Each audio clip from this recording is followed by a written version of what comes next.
from going over 739 miles per hour to witch doctors and voodoo spells in the NASCAR garage. This is the wild and complete story of Burt Reynolds and Hal Needham in Mach 1 racing and the Skoal Bandit. Hey, you guys, what's so bad about second? Screw second.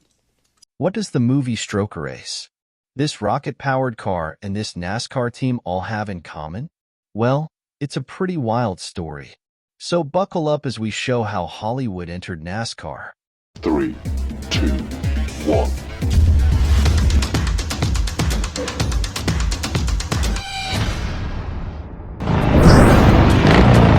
When you think about Hollywood and NASCAR, you can't help but think about movies like Days of Thunder, and what about Talladega Nights? How about even the good old days with Six Pack and Kenny Rogers? But in fact, there was a time when Hollywood really got involved in NASCAR. And who could forget about the spectacular wrecks and stunts involved in the films I just listed? The men behind those stunts is where this story evolves. Enter into the story Hal Needham, a real man's man who at one time was the most highly sought-after stuntman in Hollywood. Hi there, David. How are you? Nice of you to drop in. Thank you very much. My face you will not recognize, but I bet you've seen a lot of my work. For 20 years, I've been a Hollywood stuntman.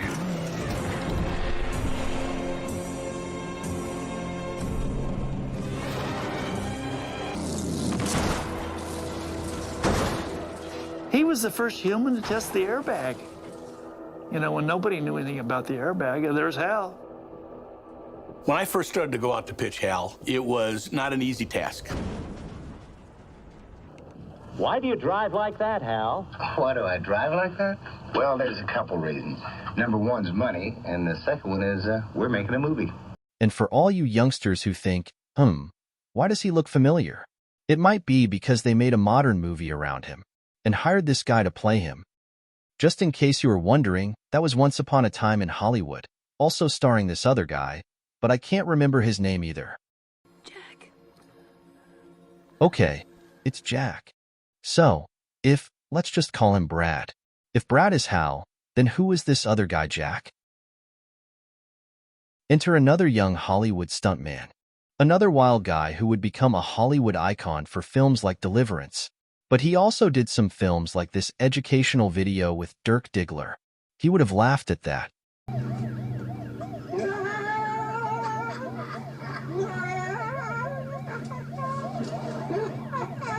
You see, Burt Reynolds had become a Hollywood star. And Hal, he became Reynolds' stuntman for many of those famous movies. Thunderous send-off to Hal Needham. Climbing to 4 to 500, almost 550 miles per hour and still climbing. It's faster than programmed, Ken. Then, this happened. Just came out. His chute deployed, but it has not opened. Ken, it has not opened. He might be in very serious trouble down there. He's missed the red flags and he has crashed at the end of the course. I want to tell you something. The last couple of hundred yards is a summer gun. Following this incident, he vowed to never attempt the rocket car again from behind the wheel. But more on that in a moment. Hal did go on to become a Hollywood director, though, kicking off his directorial debut with this classic, Smokey and the Bandit. Well, let's just see what he's got under the hood. Bye-bye, baby. He followed it up by once again directing his friend Burt Reynolds in the action-packed film, Hooper. Who could ever forget this jump? I'm going to hit it.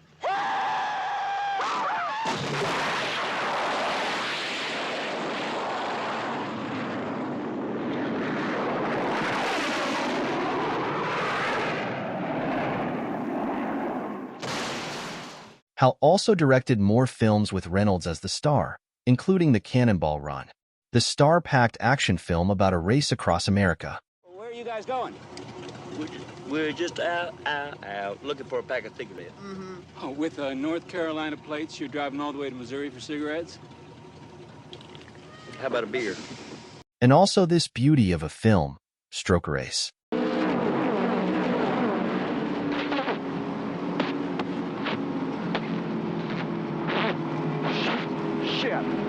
A film that included many NASCAR names, including Tim Richmond and these Petty and Earnhardt guys. Problem there, James. Well, it's not handling too well in the turns, Kyle. Never could drive anyway, James. It's always the equipment. Okay, I know you're probably saying this is about film.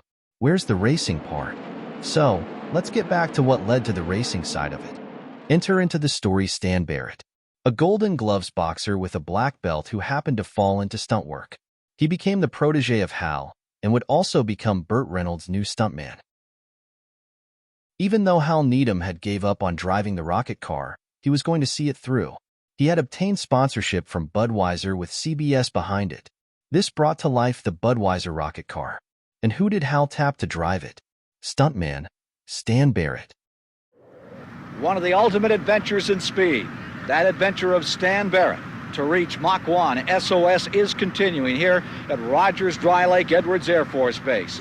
That 39-foot rocket car, powered by a hybrid engine as well as a Sidewinder missile, shooting for over 700 miles per hour. This man, Stan Barrett, who in 1979 at Bonneville, Utah, took to the fastest mark ever at nearly 640 miles per hour.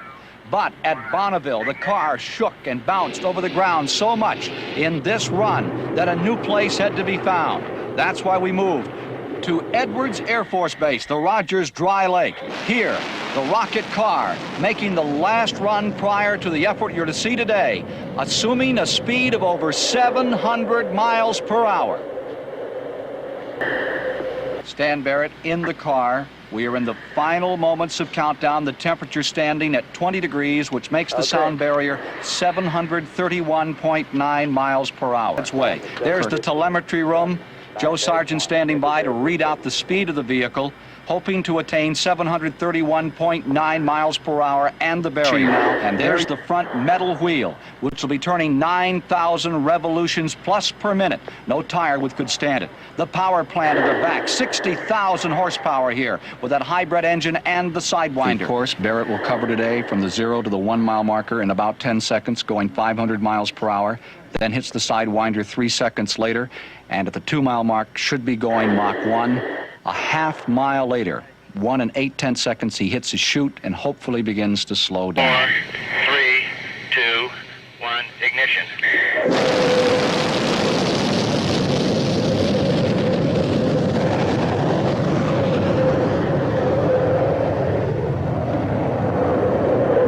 A perfect start. Stan Barrett roars toward the mile marker.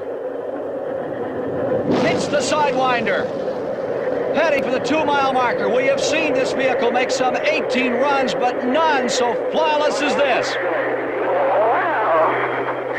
The reaction of 37-year-old Bishop, California's Stan Barrett. One word for it, wow. Slowing down in the 4 mile area. Tom Fredericks on the left, assisting Stan Barrett out of the car. I'm going to announce what we got so far. We don't have Flanders speed. We ran out of fuel between 200 and 400 feet before the lights. We got 734 on radar, 739 on airspeed. We broke the speed of sound.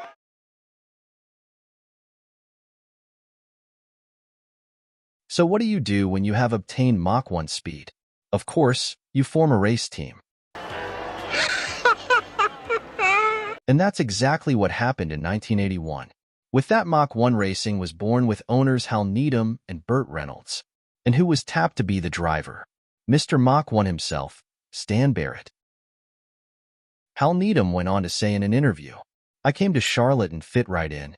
I went to Humpy Wheeler at the Charlotte Motor Speedway, and he got me in touch with Travis Carter, who was working for Junior Johnson at the time, and agreed to put the shop and the team together for me. I flew the U.S. Tobacco guys into Los Angeles and really blew them away with the Hollywood thing, limos and Burt Reynolds and all of that. I told them Stan Barrett, a great stuntman and the guy who'd driven my rocket car the second time, would drive the cars. They had the Skoal brand, and I suggested the Skoal Bandit idea to take advantage of all the momentum we had from the Smokey and the Bandit movies. And there you have it. Mach 1 Racing was formed.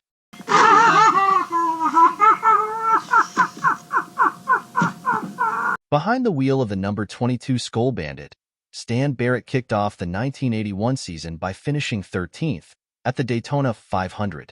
Barrett would go on to race in 10 events that season, with a best finish of 9th at Talladega. But over time, he seemed to lose some of the interest in NASCAR racing. With the celebrity status of Burt Reynolds, it was hard for him to attend races without an entourage. But at Atlanta that year, Hal was able to get him to the track. And on that day, one driver stood out to Needham, the driver of the Race Hill Farm number 47 that had Harry Gant behind the wheel. Following the race, Hal told Burt, "I am going to hire that guy," to which Reynolds approved. With that, the iconic Skoal Bandit number 33 was born. The very first race of the season for the 33 came at Darlington Speedway. This race saw Gant start from the outside pole and finishing an impressive second. By the end of the 1981 season, Gant had accumulated 5 more second-place finishes along with 3 pole awards. Gant would also come away with 3rd place in the 1981 NASCAR point standings. For the 1982 season, Harry Gant was the full-time driver and scored the team's first win at Martinsville Speedway. The team went on to win 8 more races between 1982 and 1985, almost winning the championship in 1984.